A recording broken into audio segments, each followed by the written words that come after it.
Hi friends, എല്ലാവർക്കും സിനീസ് വേൾഡിലേക്ക് ഒരിക്കൽ കൂടി സ്വാഗതം. വളരെ രുചികരമായിട്ടുള്ളതും അതുപോലെ തന്നെ വളരെ എളുപ്പത്തിൽ തയ്യാറാക്കാൻ പറ്റിയതുമായ ഒരു കൂട്ടുകറിയുടെ റെസിപ്പി ആയിട്ടാണ് ഞാൻ ഇന്ന് വന്നിട്ടുള്ളത്.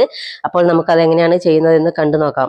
അപ്പോൾ അതിന് വേണ്ടിയിട്ട് ഞാനിവിടെ ജീരകം, കുരുമുളക്, വറ്റൽമുളക്, കറിവേപ്പ്, തേങ്ങ, ഉഴുന്നുപരിപ്പ്, ചേന, കായ്, കടല ഇത്രയും സാധനം എടുത്തിട്ടുണ്ട്. അപ്പോൾ ഇത് ഇനി എങ്ങനെയാണ് തയ്യാറാക്കുന്നത് എന്നുകൂടി കണ്ടു നോക്കാം. ആദ്യമായിട്ട് അതിന് കുക്കർ എടുക്കുക. പിന്നീട് അതിലേക്ക് നമ്മൾ കട്ട് ചെയ്ത് വെച്ച കായ് ഇട്ട് കൊടുത്തു, 1 കപ്പ് കടല ഇട്ട് കൊടുത്തു, 1 കപ്പ് ചേന, മൂന്നും ഒരേ കപ്പിലാണ് അളന്നിട്ടുള്ളത്.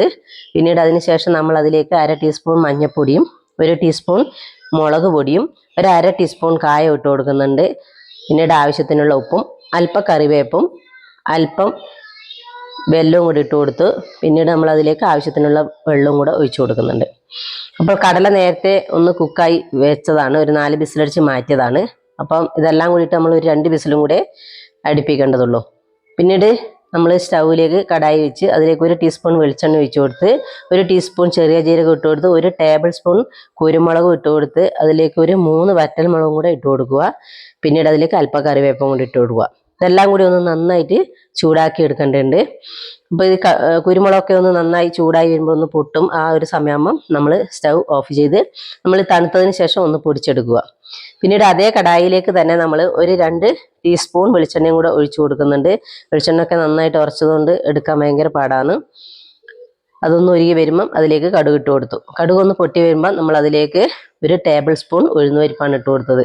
ഉഴുന്നുപരിപ്പ് ഇട്ട് കൊടുത്തതിന് ശേഷം നമ്മൾ അതിലേക്ക് 2 വറ്റൽമുളകും അതുപോലെ തന്നെ കറിവേപ്പും കൂടെ ഇട്ട് കൊടുക്കുക. അപ്പോൾ ഉഴുന്നുപരിപ്പിൻ്റെ കളറൊക്കെ ഒന്ന് മാറി വരുമ്പോൾ നമ്മൾ അതിലേക്ക് എടുത്തു വെച്ചാൽ തേങ്ങ ഇട്ട് കൊടുക്കുക. അപ്പോൾ 1 കപ്പ് തേങ്ങയാണ് ഇട്ട് കൊടുക്കുന്നത്. തേങ്ങ കൂടുതൽ വറുക്കാൻ എടുക്കുന്നതാണ് ഏറ്റവും ടേസ്റ്റ്. ഞാൻ ഇതിന് തേങ്ങ അരക്കുന്നില്ല, കൂടുതലായിട്ടും തേങ്ങ വറുത്തിടുകയാണ്. അപ്പോഴത്തേനും നമ്മളുടെ കഷ്ണങ്ങളൊക്കെ ഒന്ന് നന്നായിട്ട് വെന്ത് വന്നിട്ടുണ്ട്. അപ്പം നമ്മളെ തേങ്ങ ഒന്ന് കളറ് മാറി വരാമെന്നുണ്ട്. അപ്പോൾ ഒന്ന് നന്നായിട്ട് കളറ് മാറി വരുന്ന സമയത്തേക്കും നമ്മളതിനെ നടുവിലായിട്ട് ഒന്ന് നീക്കി വെച്ചിട്ട് നടുവിലായിട്ട് 1 ടീസ്പൂൺ നെയ്യ് ഒഴിച്ചു കൊടുക്കുന്നുണ്ട്, പശു നെയ്യ്. അപ്പോൾ ആ പശു നെയ്യും കൂടെ ഒഴിച്ചു കൊടുത്ത് അതിലേക്ക് നമ്മൾ അതുപോലെ 1 ടീസ്പൂൺ ചെറിയ ജീരകം കൂടെ ഇട്ട് കൊടുക്കുന്നുണ്ട്. അപ്പോൾ ആ ചെറിയ ജീരകം കൂടെ ഇട്ട് കൊടുത്ത് ഇതിനെ ഒന്ന് നന്നായിട്ട് മൂപ്പിച്ചെടുക്കുക. പിന്നീട് ഇതെല്ലാം കൂടി ഒന്നുകൂടി മിക്സ് ചെയ്തെടുക്കുക.